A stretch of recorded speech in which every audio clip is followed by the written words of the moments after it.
그 스포츠 중에 크로스 컨트리라고 하는 그런 스포츠가 하나 있습니다.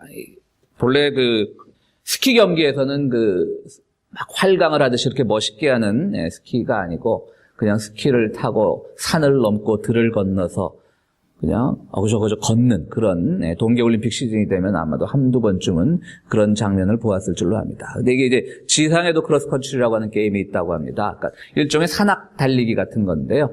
뭐 그렇게 길이는 길지 않습니다. 한 12km 정도, 한 20km 정도 뛴다고 하는데요. 그래서 산악을 막 험한 산길을 달리고 들을 달려서 이제 골인 지점에 도달하는 그런 크로스컨트리라는 경기가 있는데요. 2012년 12월 2일에 스페인에서 아주 세계적인 크로스컨트리 경기가 열렸다고 합니다. 이때 스페인의 페르난데스 선수라고 하는 그 선수와 케냐에서 이 크로스컨트리 선수로는 아주 이름을 날리고 있는 아벨 뮤타이라고 하는 선수가 1, 2위를 달리고 있었는데요. 이 케냐 선수가 여전히 세계적인 금메달리스트답게 1등으로 막 이제 골인 지점을 향해 달려오고요. 주최국이 스페인의 그 페르난데스 선수는 이제 2등으로 좀 한참 뒤떨어져서 달려오고 있었습니다. 그런데 이게 홈그라운드가 아니어서 그랬는지 이 케냐 선수가 뭔가 착각을 했는지 어느 지점에서, 골인 지점을 앞두고 어느 지점에서 그냥 서버렸습니다. 아마도 그것이 골인 지점이라고 착각을 했던 모양입니다. 그러니까 뭐 경기장에 들어오든지 뭐 제가 직접 보지 않아서 마라톤처럼 그렇게 피날레를 장식하는지 잘 모르겠습니다만 어쨌든 마라톤을 막 뛰다 결국은 이 메인 스타디움으로 들어오지 않습니까? 골인할 때는. 근데 뭐 아마도 이것도 그렇게 돼 있겠죠. 거기서 어떤 착각을 합니다. 그러면서 그 자리에 서버렸습니다. 1등을 하는 케냐 선수가. 그 2등을 하던 선수가 그 틈을 놓치지 않고 이 홈그라운드의 스페인 선수가 추월을 했습니다. 그런데 골인 지점을 앞두고 이 선수도 서버렸습니다. 그러더니 이 선수가 저 뒤에 서 있는 그때 허겁지겁 달려오던 그 케냐 선수에게 빨리 오라고 손짓을 했습니다. 그리고 케냐 선수를 1등으로 들어가게 했습니다. 굉장히 아름다운 장면이지 않습니까? 그래서 당시 그 스페인 신문을 비롯해서 세계 모든 신문에 보도가 됐었는데요. 그러니까 케냐 선수는 1등으로 막 달려오다가 자기 나라가 아니니까 뭔가 착각을 해서 이곳이 골인 지점이라고 딱 멈췄으니까 그 순간 이때다! 내가 역전할 수 있는 마지막 기회다라고 해서 쫓아가던 스페인 선수가 추월을 했던 거예요. 근데 이 선수도 참 대단한 것 같아요. 막 추월하다 보니까 이거는 정정당당한 경기가 아니라는 거죠. 그 선수가 뭐 스포츠라고 하는 건 물론 경쟁이 가장 핵심인 종목이긴 하지만 그 선수가 뭐 달리다 넘어졌다라든가 그것도 하나의 실력이니까요. 그러면 추월을 해도 되지만 단순히 착각으로 이곳이 골인 지점인 줄 알고 서 있는 걸 보고 이 선수 막 추월해 달리다가 이건 아닌데 싶었다라고 하는 것이죠. 그래 나중에 기자회견을 할 때 그 당시 제가 진짜 골인 지점까지 계산을 해보면 도저히 저는 1등으로 달리던 그 케냐 선수를 추월할 수가 없었습니다. 근데 그 선수가 갑자기 쓰는 바람에 제가 추월을 했는데 뛰다 보니까 이거는 올바른 스포츠맨십이 아니라고 생각을 했습니다. 그래서 제가 1등을 다시 그 선수에게 골인 지점을 정확한 골인 지점을 가르쳐주고 그 선수가 1등을 하게끔 하고 제가 뒤따라 들어왔습니다. 라고 얘기를 했다는 겁니다. 뭐 우리나라 사람들이 좀 더 심하긴 하지만 사실 올림픽 같은 데서 은메달이면 세계 그 종목에 두 번째로 잘한다는 거잖아요. 근데 우리나라는 은메달도 이 시상대 했으면 막 울고 그러잖아요. 억울해갖고 울잖아요. 기뻐서 우는 게 아니라 동메달도 막 울고 그 정도로 1등이라는 건 참 스포츠 경기에서 중요한 것인데 이 케냐 선수도 그렇지만 또 이 스페인 선수도 참 대단하다라는 생각을 해봤습니다.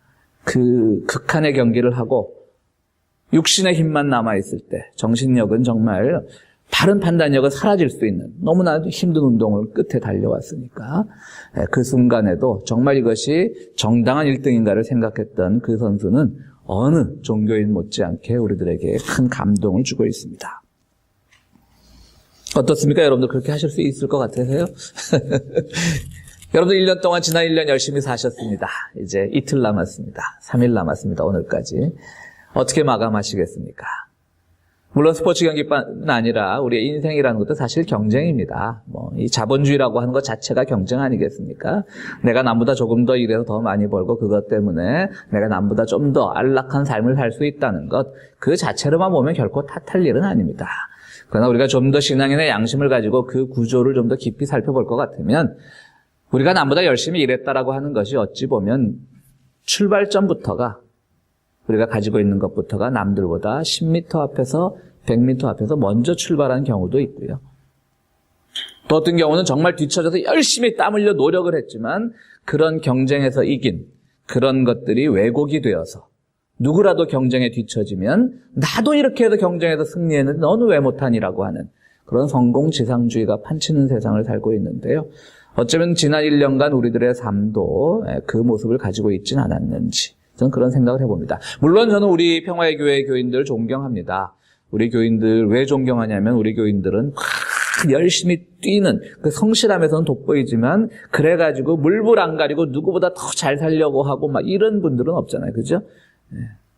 여러분들 이렇게 잘 살지 못하는 것에 대해서 격려를 해드리는 겁니다, 지금.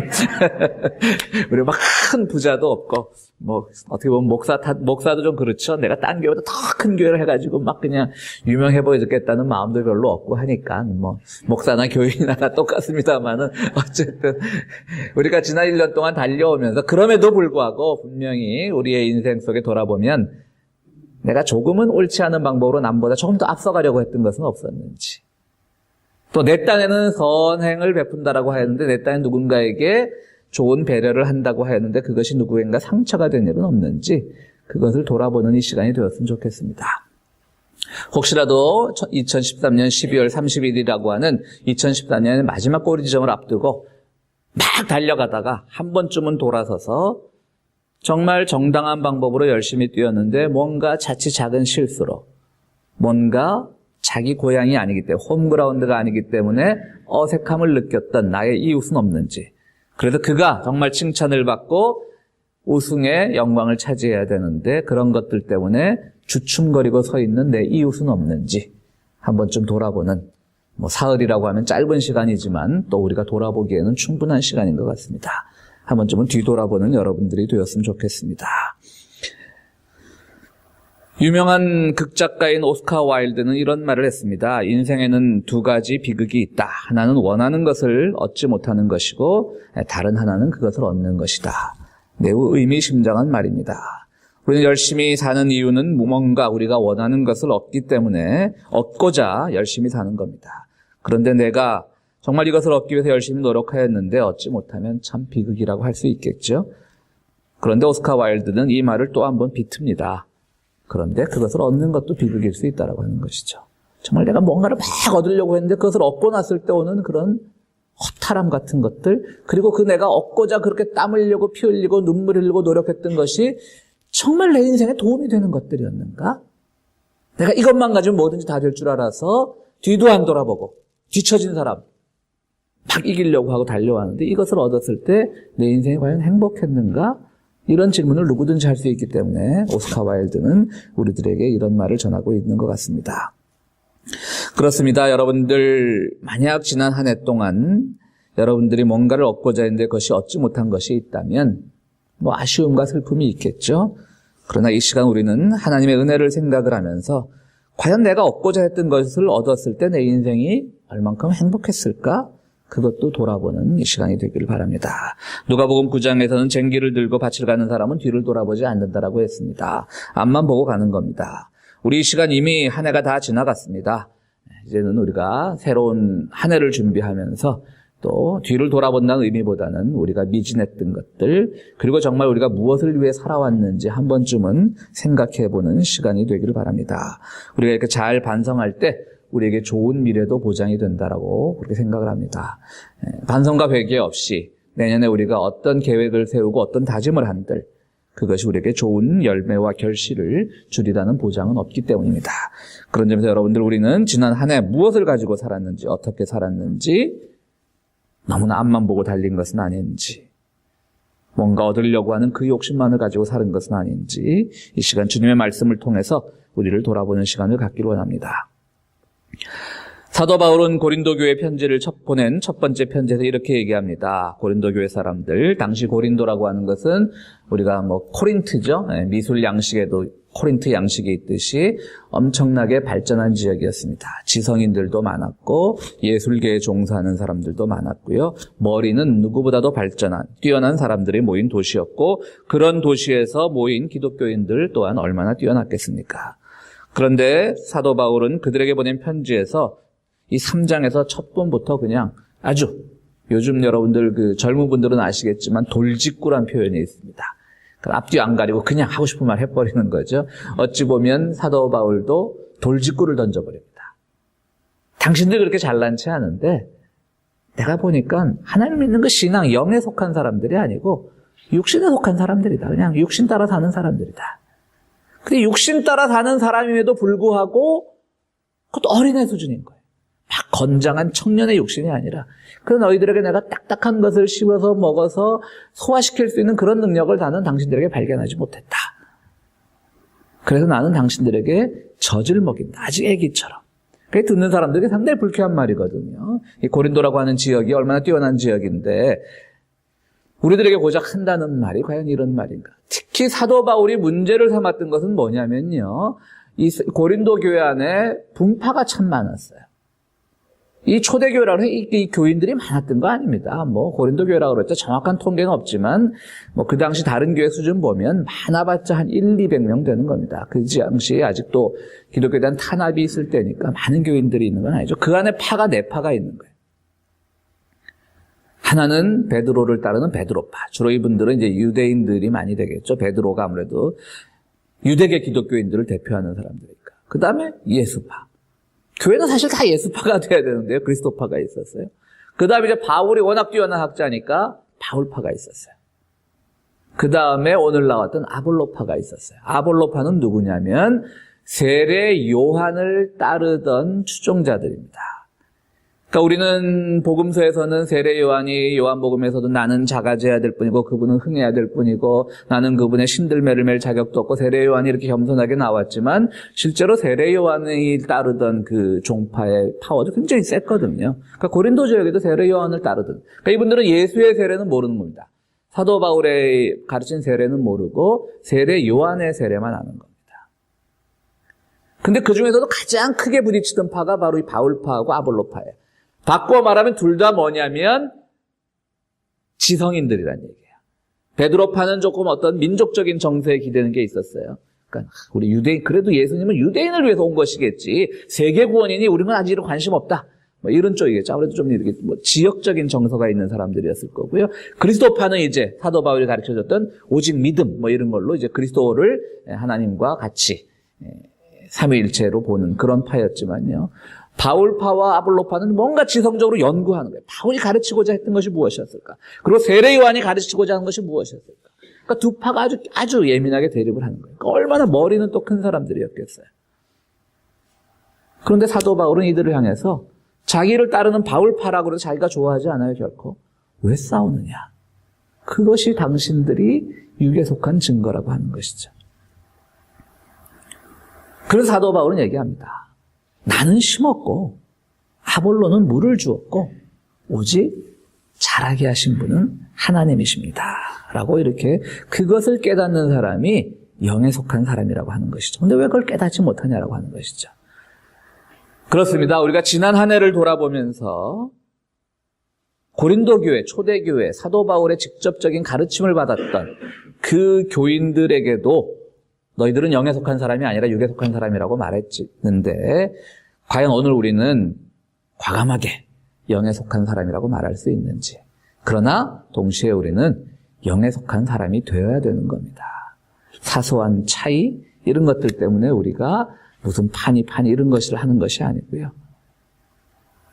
또 우리의 삶 속에서 분명히 우리가 생각하고 지향하는 점은 다를 수 있지만 그 모든 것을 어우르는 분은 하나님이라고 하는 그런 신앙 고백을 하는 것이야말로 우리가 영에 속한 사람으로 살아가는 증거인 겁니다. 바꿔 말하면 육에 속한 사람은 어떤 사람이냐? 내 눈에 보이는 것들만 추구하는 삶을 살았다면 그것은 육에 속한 사람입니다. 영에 속한 사람은 보이지 않는 것까지도 함께 생각하면서 그 안에서 하나님의 은혜를 생각하는 그런 삶을 사는 사람이 바로 영에 속한 사람입니다. 말씀드렸듯이 여러분들은 지난 한 해 참 열심히 사셨을 것입니다. 세상의 기준으로 말하면 경제가 어렵다라고 하는 이때에 우리의 일터들, 늘 우리의 삶을 유지하기에 빠듯한 그런 삶을 살았던 것을 저는 잘 압니다. 참 열심히 살았습니다. 하나님께서 우리들에게 주신 그 모든 삶의 현장에서 우리가 땀 흘리고 노력했던 것들 분명히 칭찬받아 마땅합니다. 그러나 정말 영에 속한 사람이라면 나는 심었고 또 내 노력은 물을 주는 역할을 했을지 몰라도 그 모든 것은 하나님이 하신 거라고 하는 그런 믿음을 가질 때 우리는 진정으로 영에 속한 사람이 될 수가 있는 겁니다. 왜 바울파와 아볼로파가 그렇게 싸웠겠습니까?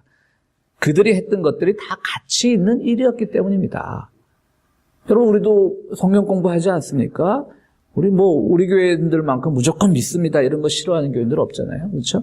성경 공부 당연히 필요한 겁니다.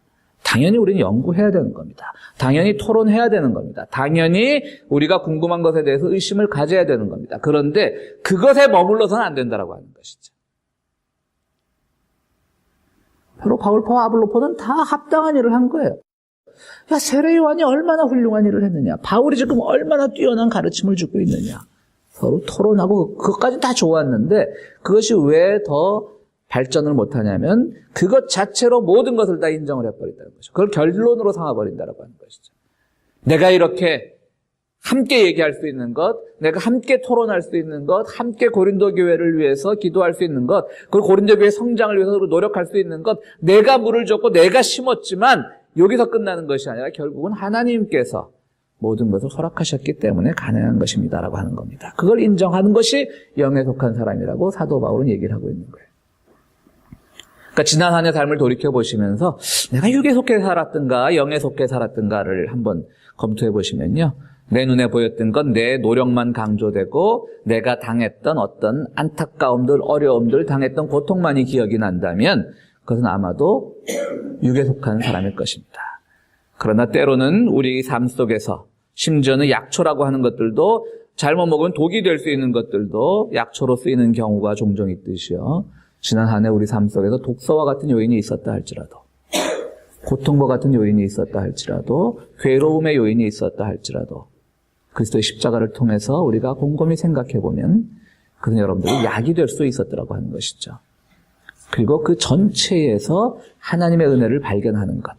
내 노력보다는 하나님의 은혜를 발견하고 내가 판단했을 때 이것은 나에게 선한 일이었고 이것은 나에게 나쁜 일이었다라고 하는 그 기준을 내 판단으로 하지 말고 하나님의 입장에서 봤을 때 나에게 왔던 독서와 같은 요인들, 괴롭게 한 요인들이 그것이 내 인생에 얼마나 지난 한 해 큰 자양분이 되었는가. 이것을 생각하는 것이야말로 하나님의 영에 속한 인생인 것입니다. 그래서 주님은 이런 말을 합니다. 나로 인해 고통을 받는 것, 산상수훈에서도 말씀하시죠. 나로 인해서 핍박을 받는 사람들은 복이 있다. 하늘나라가 저들의 것이라고 말씀하지 않습니까? 주님을 위해 핍박을 받는다는 건요. 우리가 잘못 이해하면 자꾸 우리가 순교를 해야 된다. 나가서 막 정말 주님의 이름을 외치다가 사람들에게 몰매를 맞아야 된다. 이게 아닙니다. 물론 그것도 포함되겠죠. 근데 오늘도 우리가 주님의 이름으로 핍박받을 수 있어요. 오늘 우리가 살고 있는 이 땅에서 우리에게 순교를 요구하는 시대는 아니지만 정말 내가 보기에 옳은 일이 아니라 주님 보시기에 옳은 일을 하다 보면 사람들에게 손가락질을 받을 수도 있고 내가 필요 이상으로 손해를 봐야 되는 부분도 있고 참아야 될 부분도 있습니다. 넓은 의미로 보면 그게 다 핍박인 거죠. 그 핍박을 감수해야 되는 거예요. 근데 그 핍박이 싫고 내 눈에만 보여서 나에게 이득이 될 만한 것들만을 찾아서 선택한다면 그것은 전혀 영에 속한 사람이 아니라 육에 속한 사람이 되는 것이죠. 여러분들은 정말 한번 돌이켜보시고요. 올해 내가 아무래도 육에 속한 사람으로 더 많이 살았나 싶으면 새해 이제 다짐으로서 정말 영에 속한 사람으로 살 수 있도록 주님이 주신 전체적인 그림을 파악할 수 있는 내 눈의 판단 기준이 아니라 주님의 기준으로 판단할 수 있는 그런 다짐을 하는 이 시간이 되기를 바랍니다. 어느 유치원에서 아기들의 어떤 관찰력을 시험하기 위해서 칠판에다가 사람 얼굴을 그려놓고 한쪽 그 사람의 얼굴에서 오른쪽 눈썹은 그리질 않았다고 합니다. 그래서 유치원 선생님이 아이들에게 물어봅니다. 이 그림에서 무엇이 빠졌지요? 라고 하면 대부분의 아이들은 눈썹이 없어요 라고 대답을 한다고 합니다. 조금 더 이제 관찰력이 있는 아이들은 이 방향까지도 말한다는 것이죠. 오른쪽 눈썹이 없어요. 이제 그 그림에서. 근데 하나만 대답을 안 하더라는 거예요. 그래서 이 유치원 선생님이 걱정을 했습니다. 얘가 조금 다른 애들보다 떨어지는구나. 저 그림에서 오른쪽 눈썹 없는 걸 발견해내지 못하는구나. 너는 왜 대답을 안 하니? 그랬더니 몸통이 없어요. 그러더래요. 제일 똑똑한 대답 아니에요? 그렇죠? 우리는 그렇잖아요. 사람 얼굴을 그려놨으면 사실 사람 얼굴만 있으면 아이들의 시각으로는 사람이 아닌 거죠. 몸통이 다 있어야죠. 저는 이 어디선가 이 우스갯소리를 듣고 참 의미심장하다는 생각을 했습니다. 여러분, 지난 한 해 어쩌면 오른쪽 눈썹처럼, 얼굴에서 오른쪽 눈썹처럼 아주 사소한 것만, 잃어버린 것만 지금 막 집착을 하는 것이 아닌지. 겨우 내가 이룩하려고 했던 모든 노력은 그림에다가 오른쪽 눈썹 하나 그려넣는 그 정도를 가지고 우리는 막 또 지나치게 과장해서 내 모든 것을 이룬 것처럼 얘기했던 것은 아닌지. 정말 중요한 것은 보이진 않지만 몸통이라는 것이 있어야 하나의 사람의 그림이 완성되듯이 이 아이의 눈에 비친 것처럼 우리는 정말 몸통과 같이 그 큰 주님의 은혜, 하나님의 은혜는 생각하지 않으면서 내가 잃어버린 작은 눈썹과 같은 그런 것들만 생각을 하면서 한 해를 아쉽게 보낸다면 여전히 우리는 유교에 속한 사람이 될 것입니다. 사랑하는 성도 여러분, 지난 한 해 정말 많이 애쓰시고 고생들 하셨습니다. 많이들 달려오셨습니다. 오늘 3일 남았지만 한 번쯤은 뒤돌아보시고 뒤에 있는 사람들과 손잡고 함께 같이 갈 수 있는 그런 마음 가지시고요. 또 지난 한 해 돌이켜보면서 내가 내 생각으로 잃어버렸다라고 하는 것은 사소한 것일 수도 있고 내 생각으로 내가 손해를 보고 나에게 고통이 되었다는 건 사소할 수 있는 것이니까요. 그것보다는 하나님의 크신 섭리 안에서 내가 정말 잃어버린 것이 무엇이었는지, 정말 내 것을 찾기 위해서 얼마만큼 기도하고 노력했는지 그것을 생각해보는 이 시간이 되었으면 좋겠습니다. 사랑하는 성도 여러분, 지난 한 해 동안 정말 수고하시고 여러분들의 모든 수고 위에 하나님의 은혜가 가득하기를 간절히 바랍니다.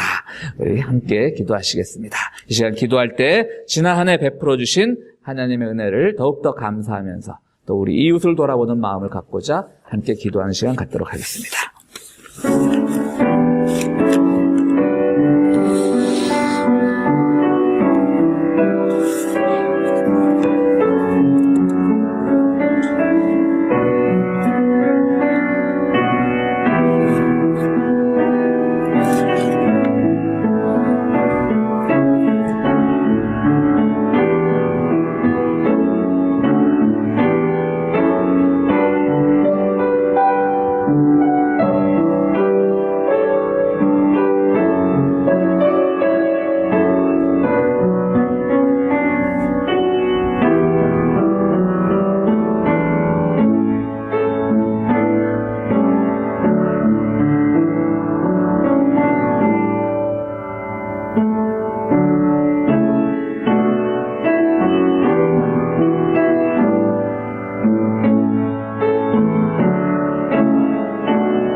거룩하시고 자비로우신 하나님, 정말 지난 한 해 동안 베풀어 주신 하나님의 은혜를 기억하며 감사를 드립니다. 세상에서 말하는 모든 조건과 상황들이 좋지 않은 한 해를 살아가면서도 저희들 지치지 않게 하시고 궁핍하지 않게 하시고 그 순간 우리의 이웃들을 사랑하게 하시고 교회를 위하여 봉사하게 하신 그 은혜를 기억할 때마다 하나님의 사랑을 더욱더 우리 감사를 드립니다. 그러나 주님, 때로는 저희들 부족하여서 우리가 이루고 하고자 했던 그 모든 것들에서만 하나님의 은혜를 발견하는 육적인 삶을 살지는 않았는지 회개의 지혜도 저희들에게 허락하여 주시옵소서. 만약 부족한 것이 있다면 새해를 살아갈 때 하나님의 큰 그림을 볼 수 있는, 그리하여 그리스도의 십자가 위에서 우리의 삶을 차곡차곡 아름답고 정의롭게 쌓아갈 수 있는 저희들의 새해를 약속하여 주시옵소서. 주님 앞에 귀한 예물을 드리는 시간입니다. 우리 예물 드릴 때마다 주님의 나라가 확장되는 기쁨을 경험하게 하시고 우리 드리는 모든 손길마다 주의 은총을 더하여 주시옵소서. 예수 그리스도 이름으로 기도하옵나이다. 아멘.